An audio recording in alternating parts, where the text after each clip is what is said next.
మన నరేష్ గారు గెలిస్తే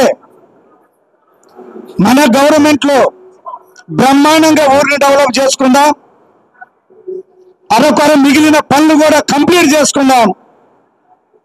అన్నకు ఆ రోజు ఒకటే మేము మనవి చేసుకున్నాం, వెంకటాపాలెంలో ఇళ్ల మీద కరెంటు తీగలు పోతలేమన్నా, పైకెక్కి బట్టలు ఆరేసుకోవాలన్నా కానీ చేయి తలిగి ప్రాణాలు పోయే పరిస్థితి అంటే ఇమ్మీడియట్ గా డబ్బులు శాంక్షన్ చేయించి కొత్తపేటలో అన్న ఈ రోజున ఆ ఇళ్ల మీద కరెంటు కొడితే అన్న తీసేయటం జరిగింది. సెంట్రల్ లైటింగ్ 2 కోట్ల రూపాయలు పెట్టి స్టేజీ దగ్గర నుంచి మన రామాలయం వరకు 2 కోట్లు పెట్టి సెంట్రల్ లైటింగ్ పెట్టించాడు అన్న. అదే కాకుండా ఈ చెరువు, మన పక్కనున్న చెరువు కూడా ఎప్పుడు నీళ్లు ఎండాకాలం కూడా ఏ విధంగా నిండుకుండగా ఉన్నాయో మీ అందరికీ తెలిసిన విషయమే.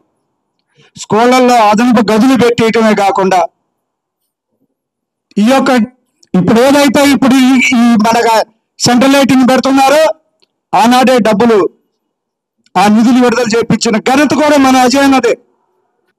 ఒక కలెక్టర్ని గెలవాలంటే ఖమ్మం జిల్లాలో వెంకటాయపాలెం వచ్చే పరిస్థితి ఉంది.